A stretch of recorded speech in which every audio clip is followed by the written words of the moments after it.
Olá pessoal, estou aqui com a fisioterapeuta Adriana Gomes, fisioterapeuta do CER4 de Diamantina, que vai falar hoje para a gente sobre a fisioterapia na reabilitação visual. E ampliando isso, né, Adriana, reabilitação visual no sistema público de saúde, no SUS, que eu acho bem interessante, nem todo mundo conhece, é uma área pouquíssimo explorada nos cursos de graduação, né? Imagino como você construiu o conhecimento, a experiência, e foi vendo o resultado, e mesmo com toda essa experiência a gente vê que é algo pouco divulgado, então por isso que gostaria de agradecê-la pela presença aqui com a gente, para você passar toda essa experiência, todo esse conhecimento adquirido ao longo desses anos. Então eu queria passar a palavra para você, falar para a gente sobre esse tema. A joia, primeiramente eu gostaria de agradecer o convite, essa oportunidade de falar um pouquinho, né, da minha área de atuação dentro do CER, né, Diamantina. Bom, meu nome é Adriana, a minha formação, eu formei na Faculdade de Ciências Médicas em Belo Horizonte, e o primeiro contato que eu tive com o deficiente visual foi através de um projeto de extensão que chamava Célula ao Alcance da Mão. Era um projeto do Instituto de Ciências Biológicas, da UFMG, e lá, em parceria com outros setores da UFMG, como as artes plásticas, o corpo humano ele era reproduzido em gesso e silicone, em diferentes texturas, diferentes formas, tamanhos, cores, para que o deficiente visual pudesse explorar mais, né, o corpo humano, e aí com isso a gente explicava a fisiologia desse corpo humano para os deficientes visuais. A gente aplicava esse projeto de extensão para os deficientes visuais do Instituto São Rafael. E aí, depois disso, eu vim, né, em 2008, eu me mudei para Diamantina e passei a trabalhar no CER4 na área de reabilitação visual. E aí, no CER, a gente possui uma equipe, né, multiprofissional. E essa equipe, ela foi formada graças à portaria do SUS, né, a portaria 793 de abril de 2012, que inseriu a reabilitação visual na rede de cuidados à pessoa com deficiência. Então, lá na nossa equipe, nós temos um oftalmologista, uma fisioterapeuta, uma terapeuta ocupacional, uma pedagoga, uma profissional de orientação e mobilidade, uma psicóloga e uma assistente social. Essa é a nossa equipe multiprofissional e cada um atua aí, né, dentro da sua área, visando a habilitação e reabilitação desse paciente pelo SUS. E como é feito o fluxo de entrada desse paciente no CER? O paciente vai procurar um posto de saúde mais próximo aí, né, da sua residência, vai chegar nesse posto de saúde, vai ser atendido pelo profissional que está lá, né, o profissional de saúde. O profissional de saúde vai fazer a escuta desse paciente, vai identificar a demanda, vai pegar um formulário que tem lá, todos os postos de saúde de Diamantina e região possuem esse formulário, né, que é padronizado, vai preencher esse formulário e pedir o paciente para entregar na Secretaria Municipal de Saúde do município. Lá, então, a Secretaria de Saúde vai analisar esse formulário, né, esse laudo de referência, como a gente chama. Se for o caso, vai autorizar e encaminhar para o CER. Chegando lá, esse processo vai ser agendado, né, essa triagem vai ser agendada e o paciente vai ser triado e vai ser direcionado para as clínicas que ele apresentar demanda. Se ele apresentar demanda para fisioterapia, ele vai ser avaliado posteriormente pela fisioterapia e assim sucessivamente. Então, vamos lá. A visão. Perceber a luz é o caminho inicial para o desenvolvimento da visão. Onde e como a luz incide, ativará de forma diferente o sistema visual e, portanto, desenvolverá habilidades visuais diferentes. Isso é muito complexo, né? A visão vai servir de vínculo, de início para ativar todos os outros sentidos. né, como a audição, como o tato, né, agregando aí dados espaciais para o desenvolvimento da visão para recepção para percepção da forma, percepção do movimento, né? E é isso que é bonito na visão infantil, essa neuroplasticidade, né? Essa plasticidade cerebral, abrindo um leque aí para 1 milhão de possibilidades para reabilitação visual. Então, vamos lá, né? Só lembrando um pouquinho aí da fisiologia da visão, os objetos, né, eles refletem a luz, então essa onda luminosa vai penetrar no globo ocular através da córnea, atingindo aí a íris, né, que vai controlar a abertura e fechamento do orifício aí da pupila, né, quanto maior a luminosidade, menor a abertura da pupila, e quanto menor a luminosidade, maior a abertura da pupila, né? Essa onda luminosa, então, vai alcançar o cristalino, e ele vai, então, refletir essa imagem sobre a retina de forma menor e invertida, né? Como a gente sabe, a retina aí possui milhões e milhões, né, de fotorreceptores, e esses fotorreceptores vão ser a retina possui esses fotorreceptores.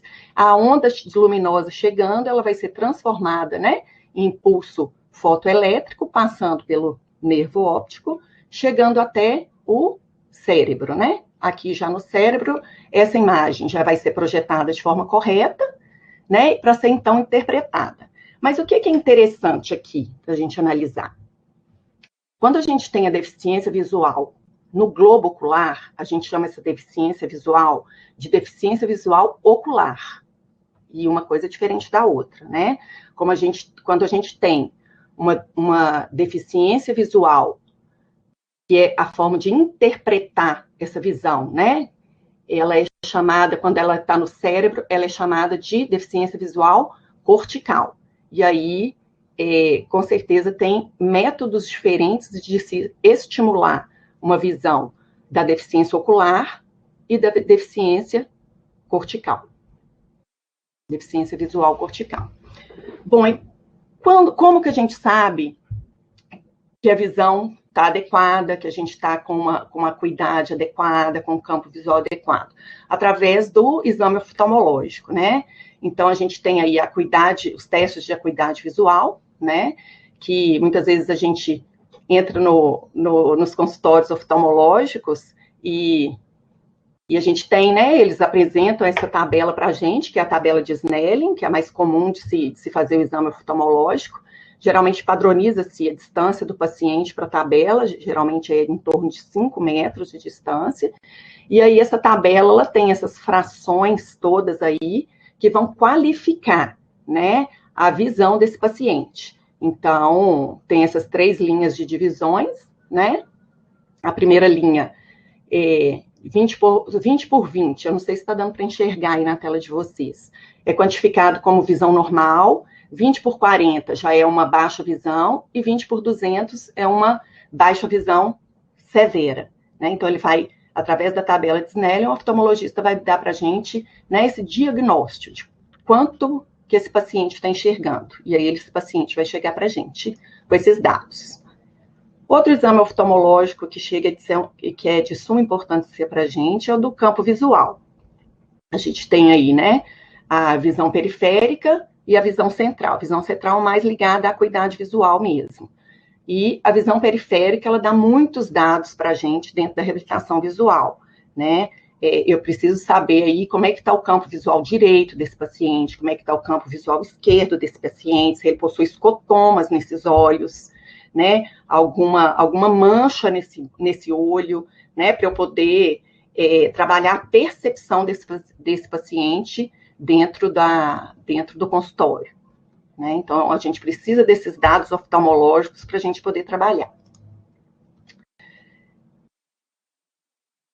Acho que essa imagem não saiu. Bom, tem os testes de acuidade visual. Esses testes de acuidade visual, a gente pode aplicar também, sabe? Eles são validados, Esse teste aí das raquetes é do Lia Gratins, a gente utiliza lá no SER também, né? Ele é constituído por essas raquetes, são 4 raquetes, sendo que elas têm diferentes listras, né? Das mais grossas para as mais finas, né? São 4 raquetes e a gente apresenta para esse paciente, geralmente crianças, né? O Lia Gratins a gente apresenta para crianças e a gente chama esse teste de teste do olhar preferencial. Então, o examinador vai ficar na frente da criança e vai apresentar essas raquetes para a criança, sempre colocando a raquete branca na frente da raquete contrastante. E aí tem toda essa padronização de movimentos que a gente realiza e observa pelo olhar da criança se ela está seguindo a raquete contrastante ou não. Se ela conseguiu toda essa raquete, toda a movimentação dessa primeira raquete de listras grossas direitinho, a gente passa para a raquete de listras mais finas, e assim sucessivamente, né? Quanto mais finas forem as listras, e esse paciente conseguir seguir direitinho com o olhar, melhora a acuidade visual desse paciente. Então, não é um teste para quantificar a evolução, né, da melhora visual. É um teste de avaliação, é um teste diagnóstico. Outros testes também utilizados é o Lia Symbols, que é para crianças não alfabetizadas, e o cartões de Teller também, que é muito utilizado para o olhar preferencial, como o Lia Gratins também. E também a gente utiliza. Ele é muito utilizado. Bom, e como é feito o desenvolvimento visual dessa criança? O que influencia o desenvolvimento visual dessa criança? Acarreta alterações motoras, alterações de linguagem, né? Quando se tem uma alteração do desenvolvimento dessa criança. Altera habilidades mentais, o próprio desenvolvimento, né, dessa criança, as relações emocionais e os conceitos espaciais, né? Então, está tudo muito interligado. E como é feito, né, o desenvolvimento visual dessa criança? Tem início ao nascer, né? Ele é formado bem, o sistema oculomotor, ele é formado bem lá no inicinho mesmo, nos primeiros meses, até os 3 primeiros meses de gestação, ele começa a ser formado ali, né, embriologicamente. Mas a visão em si é quando a criança nasce, quando ela abre os olhos e incide a primeira onda luminosa ali naquela retina. É o primeiro contato luminoso que aquele paciente tem, né? E o período crítico dessa visão vai de 0 a 3 anos de idade. Então, assim, tá aí a importância da estimulação precoce na visão desses pacientes. O período sensorial vai até os 5 anos, quando todos os sistemas se integram e favorecem aí, né, a percepção visual. E a neuroplasticidade, né, até os 7 anos de idade. Então, assim, há um platô, né, de estabilização da visão infantil até os 7 anos de idade. Não que não haja nova sinapses, né? Não é isso, porque a plasticidade, ela aí nos surpreende, né?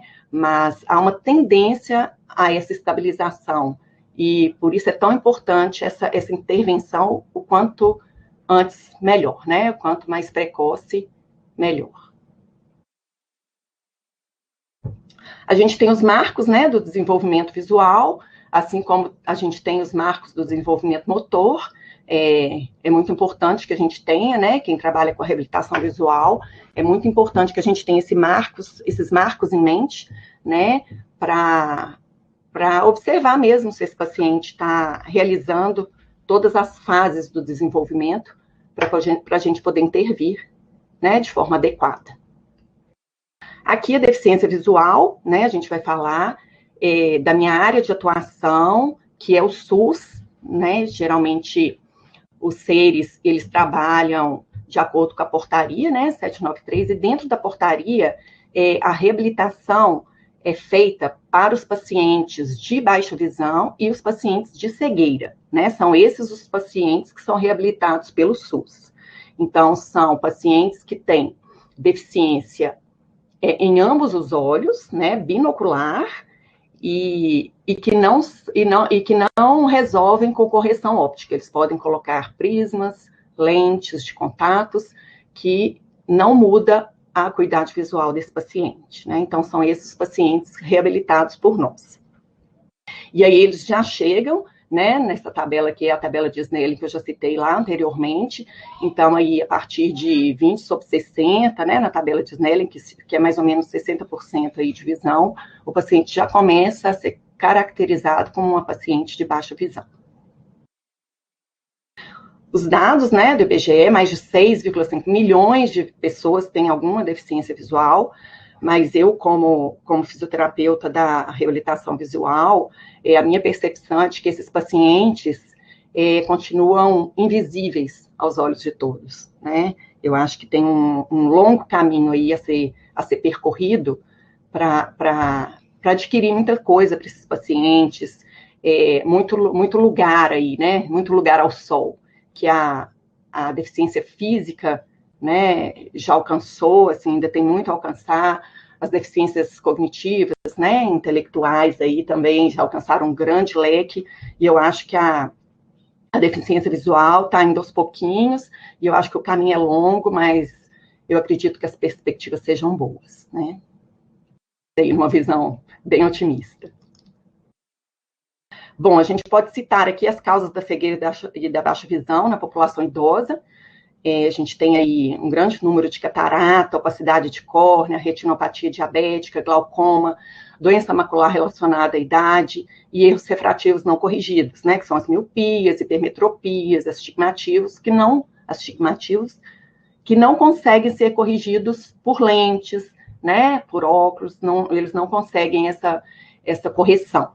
E aí, a título de exemplificação, na primeira foto a gente tem uma visão perfeita.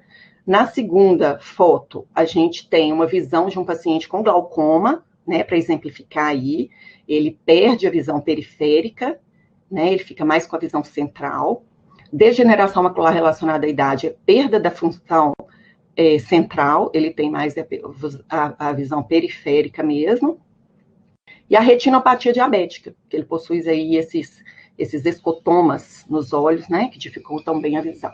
Então, é a título de exemplificação, e aí isso serve muito para a gente saber, para nortear, né, como a gente trabalha esse paciente, né, trabalha aí a percepção das coisas, né, porque a gente não vai trabalhar mais a estimulação visual, né, a estimulação visual vai até a plasticidade lá, né, até os 7 anos. Então, a gente trabalha a percepção do ambiente, né, e mais para frente eu vou explicar, né, as outras coisas que a gente trabalha com os deficientes visuais adultos, com os idosos, né, mas essas características visuais são muito importantes para nós. Causas de cegueiras da baixa visão na população infantil, fatores nutricionais, coriretinite por toxoplasmose, distrofia, atrofia, retinopatia, malformação, glaucoma, catarata, estrabismos, isso tudo a gente vê, né, frequentemente. Aqui eu acho extremo importante, né, a gente citar aqui o sistema visual e fazer essa diferenciação da função visual e da visão funcional, né? O que seria função visual? É o funcionamento das estruturas oculares, né? Ali a musculatura extrínseca funcionando adequadamente, né? Todas as estruturas globulares, né? Trabalhando e de forma adequada, produzindo uma visão, né, satisfatória para esse paciente. E o que seria a visão funcional? É a forma como a pessoa realiza as atividades relacionadas à visão. É a funcionalidade desse paciente perante a visão que ele tem.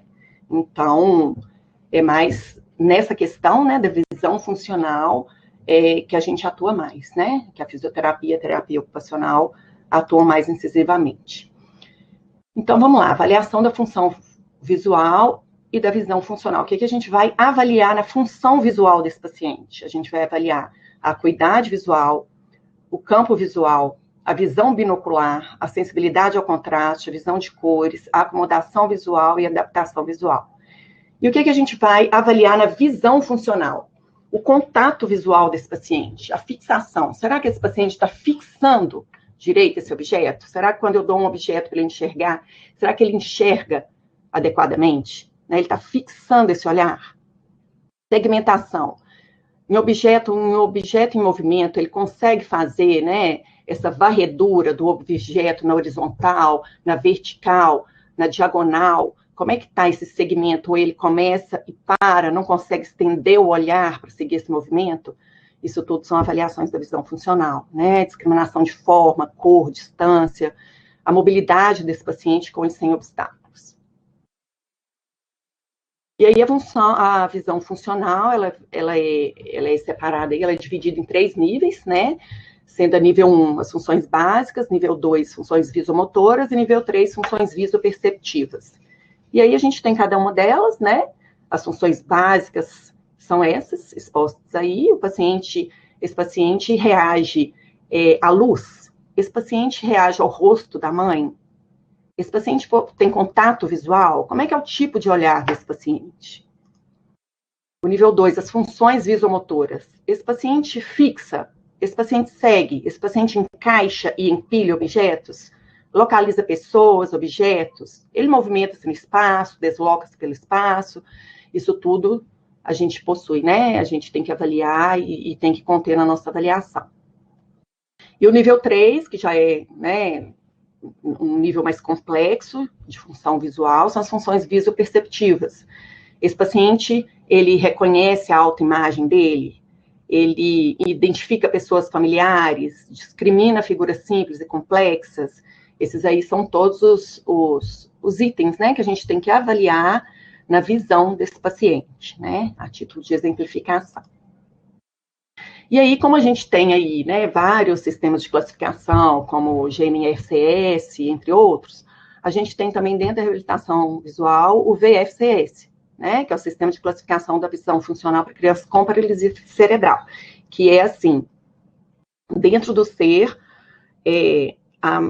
o maior número de crianças que a gente tem lá são com o déficit visual cortical, né, como eu expliquei anteriormente. E aí com deficiências múltiplas, né, então, assim, é um desafio enorme, né, porque quando a gente tem a deficiência visual pura, né, única, a gente já lida com um cognitivo preservado, e aí a gente tem como perceber uma resposta melhor, né, uma definição melhor da resposta desse paciente. Mas o nosso grande público, né, do ser é, com certeza, crianças com deficiência visual cortical. E aí a gente tem o nível 1, que usa a função visual com facilidade e sucesso em atividades relacionadas à visão. O nível 2 usa a função visual com sucesso, mas precisa de estratégias compensatórias auto-iniciadoras. O que é isso? É o paciente, para enxergar, ele tem que pegar, né, o celular e aproximar do celular para conseguir enxergar, né, ou aproximar mesmo a visão do caderno para conseguir enxergar. Essas são estratégias compensatórias auto-iniciadoras. O nível 3 usa função visual, mas precisa de algumas adaptações, como lupas, né, lentes, adaptações do mobiliário. Nível 4, usa função visual em ambientes muito adaptados, mas executa apenas parte das atividades relacionadas à visão. E nível 5, não usa função visual, mesmo em ambientes muito adaptados. Então, a gente usa esse VFCS, né, para discussão mesmo, né, dos casos em equipe, e saber qual a melhor forma de reabilitação desse paciente, dependendo do grau, né, de deficiência. Aí, como é o nosso maior campo de atuação, a gente tem a deficiência visual cortical, como eu já citei, né, e é interessante que esses pacientes, eles possuem características típicas de pacientes visuais corticais, né, eles possuem uma ausência de organização espacial, né, para eles se organizarem no espaço é uma coisa mais abstrata, a motilidade prejudicada, o esquema corporal desorganizado, pouca resistência física, falta de iniciativa decorrente do medo, insegurança e dependência, dificuldades na aquisição de habilidades sensoromotoras, maneirismos com balanceio do corpo, né? Geralmente pacientes autistas também, né? Ativando aí o ouvido interno, trabalhando o vestibular. Eles esfregam muito e pressionam os olhos com as mãos. Eu tenho até pacientes, né, que comprimiram tantos os olhos que teve que conter a mão desse paciente porque estava, né, com risco aí de exteriorizar o globo ocular desse paciente. Desvio ocular pela baixa visão, né, nos casos de estrabismo, ambliopia, que é o olho preguiçoso, né, que eu vou explicar um pouquinho mais para frente. Comprometimento da postura e da mobilidade e o padrão postural patológico. E aí, como é feita essa reabilitação visual, né? A gente precisa muito que esse paciente seja antecipado, né? Para o paciente cego e para o paciente com baixa visão, é sempre uma novidade, né? Ele sempre espera o que está por vir, o que vão fazer com ele, né? Então, é muito importante que a gente antecipe os acontecimentos para esse paciente. O que vai ser feito com ele? Se esse paciente não tiver cognitivo, né, para entender, ele pode entender através de gestos, através de toque, através de barulhos, né? E a gente sempre explica para ele que a gente vai estimulá-lo, que a gente vai pegá-lo. Na hora de um banho, por exemplo, a gente sempre orienta a mãe, né, a sempre fazer sempre um protocolo de atividades com esse paciente, para ele sempre se reorganizar para atividades que está por vir. O estímulo tátil, né, a gente trabalha muito o tato desses pacientes, porque a gente já está pensando no braille lá para frente, né, a gente tem uma pedagoga lá no C, que trabalha o braille desses pacientes, então, assim, eu trabalho, já começo desde aqui de novinho, né, a gente trabalha muito a percepção corporal desses pacientes também, usando o tato, que é muito alterada a percepção corporal deles. O sistema auditivo, muito estimulado também, porque esse paciente precisa muito da audição para ele se deslocar no espaço com segurança, né? Estímulo da percepção, orientação espacial e sequencial, né? A gente trabalha muito com essas crianças, o em cima, o embaixo, ao lado, né? À frente, atrás, né? A gente coloca bolinhas coloridas, pergunta para esse paciente, né? Com o cognitivo preservado, onde essa bolinha está, encontra essa bolinha para mim, localiza esse objeto, fala para mim onde que esse objeto está, né? Eles não entendem o que é isso, né? E isso é muito tratado também. O sequencial, pelo segundo, terceiro, quarto, né? Ele tem que ser feito um trabalho para entender isso. A lateralidade, direita e esquerda, né? Na hora lá da orientação e mobilidade, isso vai fazer bastante diferença. E tudo isso, né? Trabalhada em conjunto com estímulo ao desenvolvimento neuropsicomotor. A gente trabalha também técnicas de autoproteção. A gente tem lá, né, a Marcela, que é a educadora física, que trabalha com a orientação e mobilidade, mas o fisioterapeuta também pode ser, né, o profissional que trabalha com orientação e mobilidade através de capacitação. A gente, então, trabalha essa autoproteção, rastreamento com as mãos, o treino com bengala longa, condicionamento físico, adequações posturais, observação aí para os torcicolos, porque chega para a gente através da reabilitação física, né? Muitos ortopedistas encaminham para a gente pacientes com deficiência visual e a solicitação é adequação postural, né? Só que sabe-se que na reabilitação visual o paciente ele demorou, né, algum tempo para conseguir aquela postura para adquirir um melhor campo visual, né? Ele está naquela postura, naquele torcicolo, né? Naquela postura de cabeça, porque aquele é o campo visual melhor para ele, né? Então, o paciente ele prefere um campo visual melhor, né? Manter aquela postura ali, viciosa e tudo, do que se realinhar e perder o campo visual dele. Então, a gente tem que, né, avaliar direitinho se aquele torcicolo é ou não de causa visual.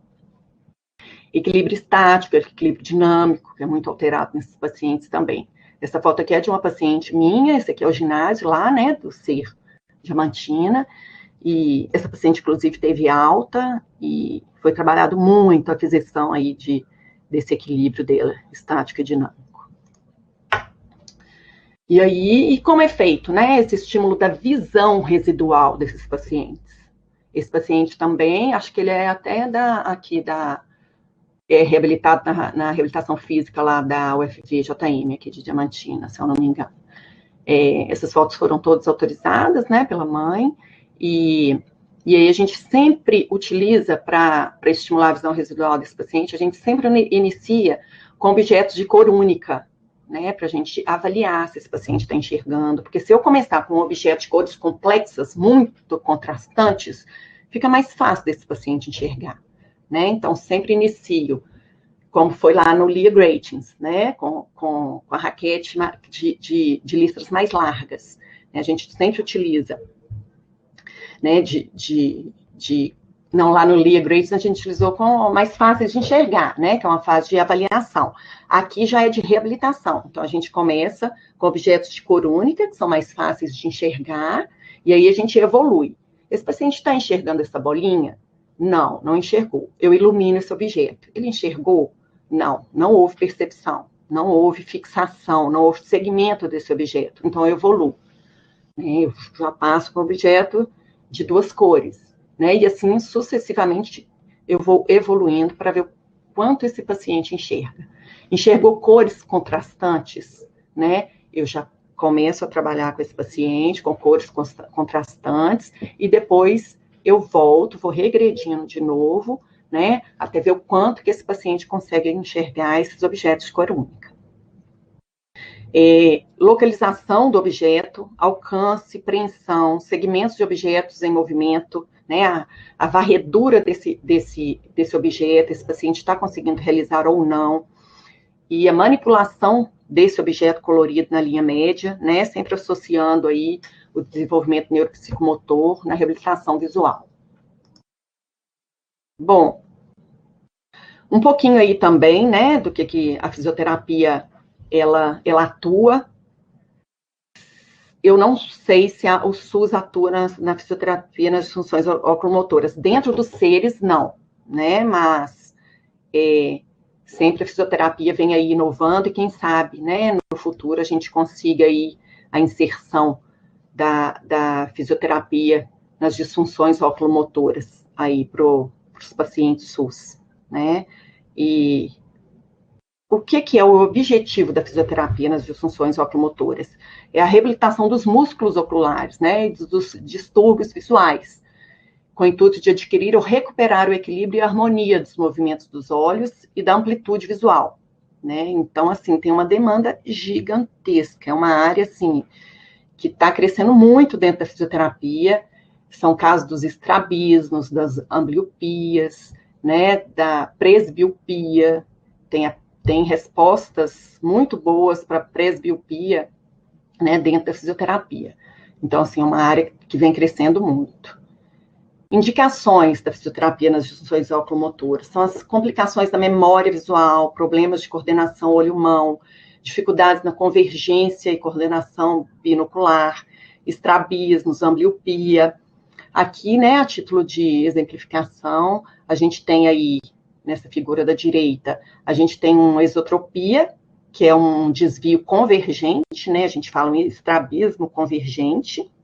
Então, essa paciente, por exemplo, ela tem aí, né, o reto medial direito dela está trabalhando mais do que o reto lateral direito, né? Há uma deficiência do reto medial, né, o nervo abducente aqui, há uma deficiência desse reto lateral, né? Então, a gente precisaria trabalhar bem esse reto lateral desse paciente aqui, né?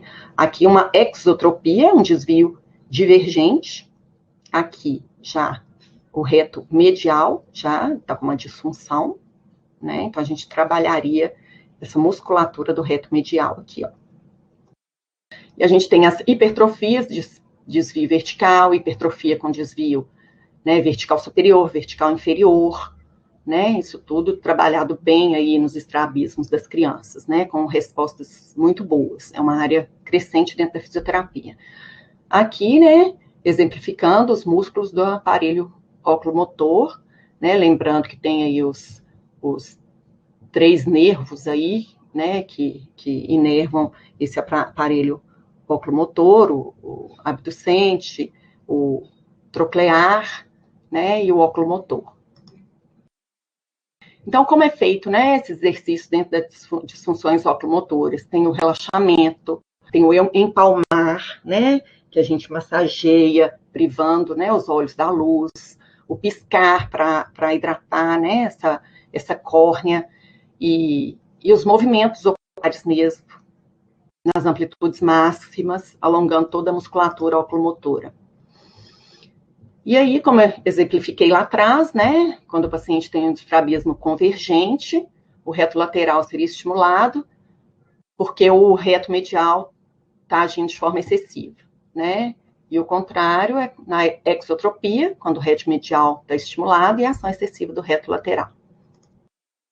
Aqui são exemplos, né? Aqui utilizado esse cordão de Brock, aqui um prisma, né? Provavelmente essa paciente tem uma ambliopia, é aquele olho preguiçoso, né? Então esse olho aqui da esquerda, ele começa a trabalhar, suprindo a necessidade desse aqui do direito, né? Então esse olho começa a perder estímulo mesmo, né? Ele não tem estímulo e vai convergindo. Muitas vezes ele converge internamente, né? E muitas vezes, se não for corrigido, a paciente perde a sua visão, né? Então tem que intervir. E aí esse cordão é utilizado e a paciente faz as convergências, né? Convergência mais próxima e assim sucessivamente, fazendo os modos de fixação e convergência dessas continhas, né, dessas bolinhas aqui do cordão, e trabalhando as convergências visuais. Aqui também, a título de exemplificação, foi pedido ao paciente para fazer uma convergência, né, olhar para a caneta aqui, nasal, que foi colocada aqui na região nasal, e o paciente conseguiu fazer apenas com o olho esquerdo, né, então, quer dizer, o reto medial desse paciente aqui da direita está insuficiente, né? Aí resta uma avaliação para saber se é uma paralisia do nervo, né? Se é alguma ambliopia, se esse paciente se esse olho está preguiçoso, se ele não está querendo trabalhar, né? Então, assim, será que o uso de tampão é necessário? Provavelmente não, né? Esse paciente já não é tão novinho assim, né? Então, o oftalmologista é que vai dar para a gente, né? Esse diagnóstico para a gente poder atuar.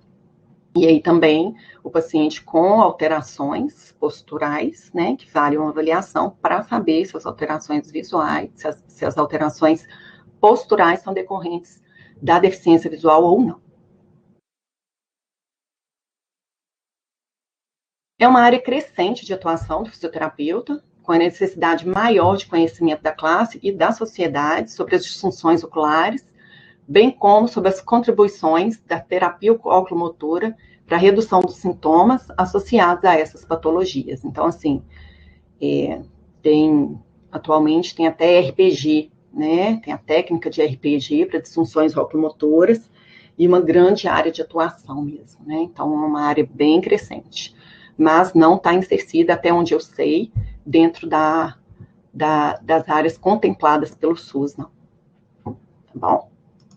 Aí é isso. Muito obrigado, Adriana. Uma área pouco explorada e extremamente necessária, né? E eu fico pensando aqui, você estava falando, né? Você falou muito bem da questão dos muitos pacientes estão invisíveis, né? Estão ali sofrendo com o problema, muitas vezes na escola, né? Os professores não conseguem identificar algumas dificuldades que aquela criança tem. E a minha primeira pergunta, que você sugere para o fisioterapeuta que está na atenção primária, por exemplo, que está no NASF, como que a gente podia ajudar? Porque você está num SER 4, um serviço de alta complexidade, né, centralizado na região do Jequitinhonha, e como que a gente podia trabalhar para identificar precocemente esses casos e encaminhar corretamente para um oftalmologista, para um centro de reabilitação, para trabalhar a reabilitação visual, algum instrumento específico, alguma estratégia para esse diagnóstico precoce? Que você já pensou nisso? Já teve alguma discussão nesse ponto? Bom, é um desafio, né? Assim, na área de abrangência da nossa região é um pouquinho mais complicado, porque a gente geralmente esse paciente chega, né, a demanda do professor, ele chega até o oftalmologista ou até aos profissionais de saúde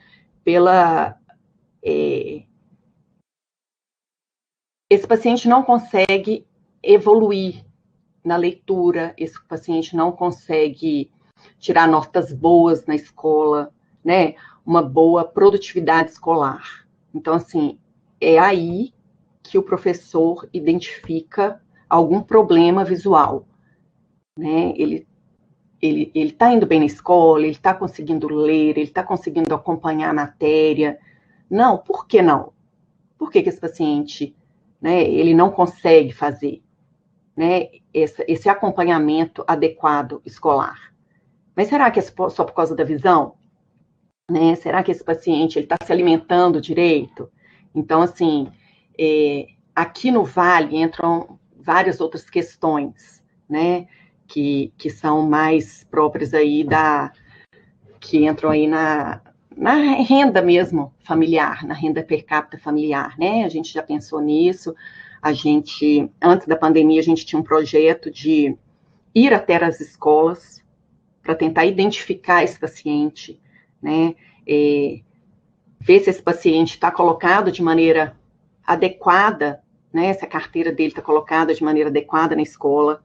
Se foi colocado de maneira adequada, por que foi colocado de maneira adequada? Porque esse paciente não enxerga? Ou porque ele tem uma alteração cognitiva? Né? Ele não escuta? É um déficit auditivo?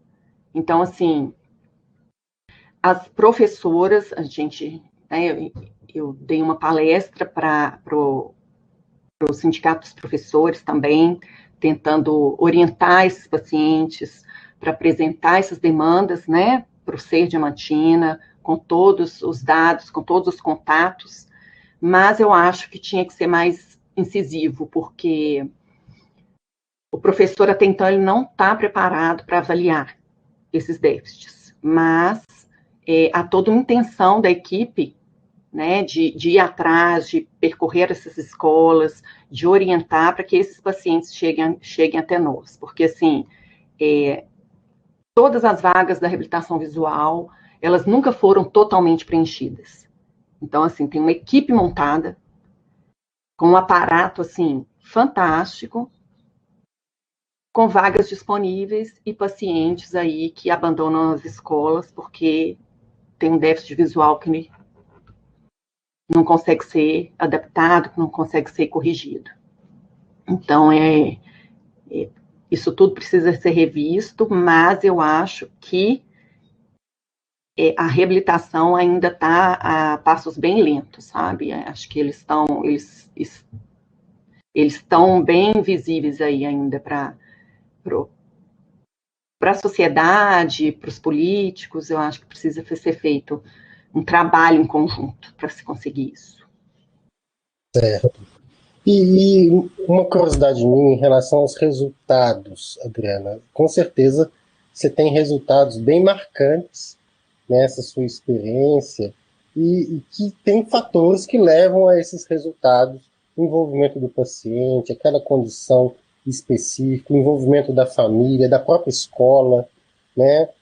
Às vezes teve um professor mais esperto que identificou mais rápido. Uhum. Então, para a gente montar um modelo ideal em relação tanto a identificar os casos como reabilitar, né? O que você tem de experiência positiva que a gente pode seguir como exemplo para pensar no envolvimento de secretarias municipais de educação, Estado, enfim, para a gente, de fato, dar visibilidade para essa área? Assim, a gente tem, né, eu acho que a gente já tem um protocolo de reabilitação visual montado, né, mas eu acho que seria no acompanhamento e na orientação dessa família durante o atendimento, sabe? Eu acho que a mãe ali, quem acompanha essa criança, tem que observar a reabilitação, sabe? Poderiam ser feitos aí vídeos, né? não necessariamente ela tem que estar presente, mas quem acompanha essa paciente de perto tem acesso a esses vídeos, né, com esses protocolos de reabilitação. Como que eu faço? Como é que é esse processo? O que eu tenho que apresentar primeiramente para esse paciente? Como é feita essa apresentação? Né? Porque não é simplesmente chegar e apresentar um objeto colorido para a criança, né? Não é essa a ideia. De onde eu tenho que começar, onde que eu quero chegar, né? Qual que é a perspectiva que eu tenho de reabilitação dessa criança? Essa paciente, ela possui um déficit visual ocular, né, que tem uma resposta melhor, ou essa paciente tem um déficit visual cortical, né, que já é um outro trabalho a ser feito, que eu tenho que utilizar mais luzes, mais reflexos, mais contrastes, e aí a resposta desse paciente pode ser que não seja tão boa, né? Então, de onde eu começo até onde eu quero ir. Né? E aí, eu acho, sim, que vídeos explicativos, né? Eu acho que a internet aí, a pandemia trouxe isso também, né? Muitas pessoas têm acesso a redes sociais, à internet, então eu acho que se tornou um meio de comunicação muito bom e bem adequado aí para esse grupo de pessoas, e tanto para reabilitação física, intelectual, a gente utilizou muito, enviei muitos vídeos de reabilitação para pacientes, e eles conseguiram, né, as mães, muitas mães aí, tem mães fantásticas, né, que assim, se comprometem, que mostram para a gente o resultado, que filmam e que retornam isso para a gente, e que a satisfação é imensa, né, então, com certeza, o empenho aí de quem está com essa criança, do cuidador, sem dúvida nenhuma, diferencial para isso tudo. E uma dúvida mais técnica, Adriana. Vocês trabalham um pouco com reabilitação vestibular, nessa questão do equilíbrio? Vocês têm alguma exercícios vestibulares? Né? Vocês fazem alguma coisa nesse sentido? Não, a gente até tem a fisioterapeuta lá, que é a fisioterapeuta do intelectual, com capacitação vestibular, sabe? Mas a gente utiliza mais a movimentação do corpo no espaço mesmo, balanceios, sabe? Percepções posturais. A gente trabalha mais nessa questão mesmo, sabe? Ouvido interno, os balanceios do corpo, as mudanças de posição, né? A criança com deficiência visual, ela não aceita muito a posição, mudanças bruscas de posição, né? Eu tenho muita dificuldade em crianças novas, em colocar a criança, por exemplo, na posição prona, na posição gatas, né? É uma dificuldade que esse paciente tem. Ele explora pouco essa questão pela baixa visual. Ele tem medo, né, de explorar, porque primeiramente vai, né, o crânio, vai a cabeça, então é uma posição que ele não aceita muito. Então a gente trabalha esse vestibular mais com o deslocamento do corpo, com os balanceios, sabe? Com frente, trás, as lateralidades do corpo, né? Então é essa forma que a gente trabalha o vestibular, mas não tem nenhuma técnica específica para trabalhar isso, não. Certo. Eu queria abrir para o Lucas. O Lucas tem uma pergunta para você. Lucas, pode fazer sua pergunta. Assim, eu espero que essa área, né, de atuação do fisioterapeuta seja incluída durante a graduação, né, que na UFJF mesmo, por exemplo, a gente ainda não tem disciplina que aborde essa área de atuação, mas eu espero que as universidades, as faculdades comecem a incluir nas áreas dos cursos. Sim, e para mim foi um desafio, viu, Lucas? Porque, assim, apesar de eu ter tido esse contato, né, esse primeiro contato com deficiente visual, eu não atuava fisioterapeuticamente falando, né? E aí eu caí de paraquedas, tentava buscar na literatura alguma coisa, tentar estudar, me embasar em alguma coisa. Eu falei, meu Jesus!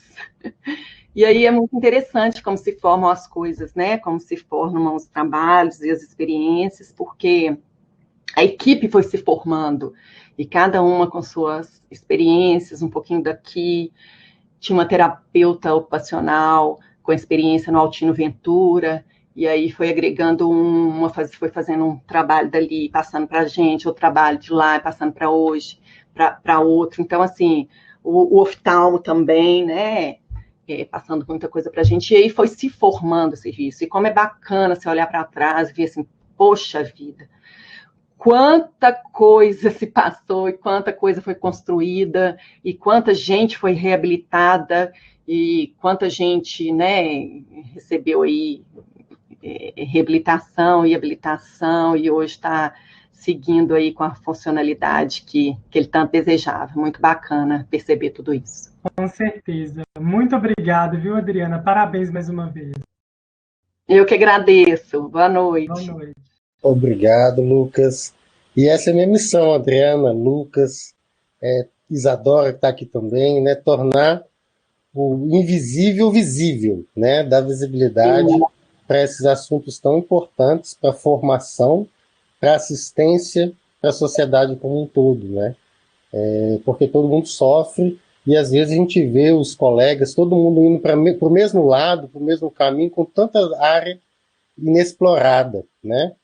E uma outra dúvida final, Adriana, é a questão dos congressos de oftalmologia, a sociedade médica, como que é sua penetração nesses eventos, como que é o reconhecimento dos oftalmologistas, porque é uma parceria que é importante com os médicos oftalmologistas, né? Como que é isso? Porque isso para eles também pode ser novidade, né? Muitos não devem ter visto isso na graduação. Como que a gente tem que vender o peixe para os colegas médicos oftalmologistas? Eu acho que é muito através de resultado, né, Peterson? Eu acho que tem que se estruturar muito bem isso, sabe? Que ainda é uma demanda, assim, dos serviços de reabilitação, né? Porque o SER 4 de Diamantina tornou-se referência nacional em reabilitação visual.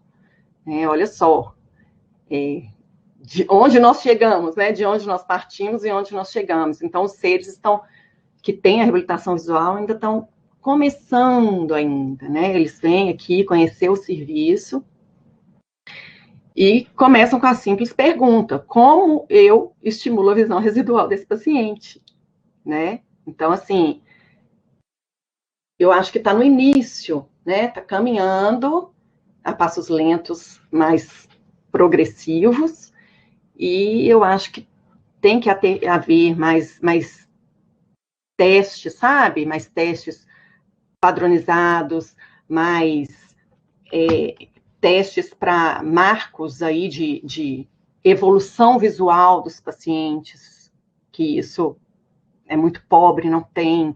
A gente possui um marcador de evolução visual, sabe? Então, assim, é muito difícil a aplicabilidade no SUS, porque demanda muito tempo de atendimento, sabe? Que não é funcional para o SUS, né? Não é efetivo para o SUS. Então, eu acho que deveria-se tentar montar esse tipo de testes, de marcadores, para que realmente se apresente um resultado, né, palpável, visível aos olhos dos oftalmologistas. A gente tentou aqui, a gente tem um serviço, e a gente tentou apresentar o serviço todo, como ele funciona e tudo. Procuramos os outros, apresentamos o serviço, mas a indicação ainda não chegou, sabe? Então, assim, eu acho que falta dar mais credibilidade, mas isso eu acho que a credibilidade vem com a apresentação dos resultados. A partir do momento que a gente não apresentar resultado, essa credibilidade não vai vir. Então, eu acho que depende muito mais da gente. Ótimo. A gente já avançou com a portaria de 2012, né, com a estruturação do serviço, e nada de um dia, tudo é lento, né, Adriana? Mas eu acho que vocês já conseguiram avançar muito aí no SER 4, e a gente vai conversar muito ainda para estar tornando mais visível esse tipo de intervenção. Então, eu queria te agradecer mais uma vez, tá? muito obrigado pela sua aula. E a gente vai estar debatendo mais para a gente pensar em eventos, né, trazer outras pessoas, o Luiz Edmundo, né, que é uma pessoa muito querida por mim, né, já tem, participa com a gente aqui em vários eventos também. Nunca sobre reabilitação visual, porque ele tem uma vivência tão rica, né, a vida dele como atleta, como fisioterapeuta, como ele se formou, né, porque esse laboratório lá que você participou, ele ajudou a criar, né, então é muito interessante. Uma hora a gente vai participar junto aí de algum evento. Tá, seria um prazer conhecê-lo.